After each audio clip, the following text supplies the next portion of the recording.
It is my privilege at this time to yield to the Democratic whip, who strongly understands the value of collective bargaining. 3 minutes, Mr. Hoyer from Maryland. The gentleman from Maryland is recognized for 3 minutes. I thank the gentleman for yielding. First of all, the issue here has been raised by a case that is not yet concluded. Let me state that again. The issue raised in this legislation is reference to a case that is not yet concluded and seeks to interpose our judgment for the finder of fact and law's judgment. Normally, we believe that's a bad practice in a nation of laws, not of men. Secondly, this bill shows clearly a basic difference between many of us on this side and many on that side of the aisle. And that is whether or not you believe that working men and women have the right to come together, to organize, and to bargain collectively for their pay, their benefits, and their working conditions.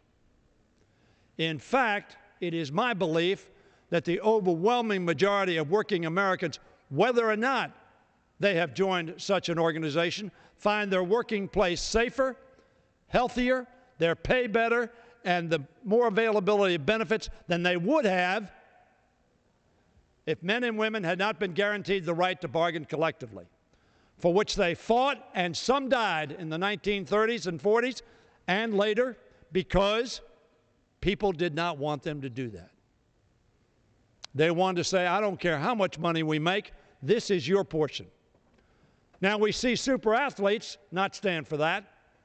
If they're in the NFL, or if they're in the NBA, or if they're in the NHL, we understand that. They see their enterprises making great money because they're great players. But the owners want to pay them what they need to pay them.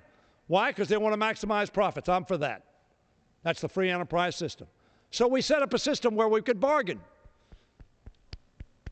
and we could come to a fair resolution. But this bill says that the concomitant of that right, which is that the employer cannot retaliate for the exercising of a legal right, will be jettisoned. That's what this bill says, pretty simply. Yeah, you have the right to bargain collectively, but if we don't like what you're doing, we're taking a hike. We're going to retaliate.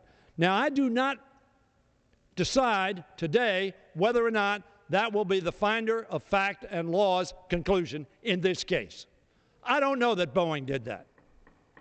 May I have 30 additional seconds?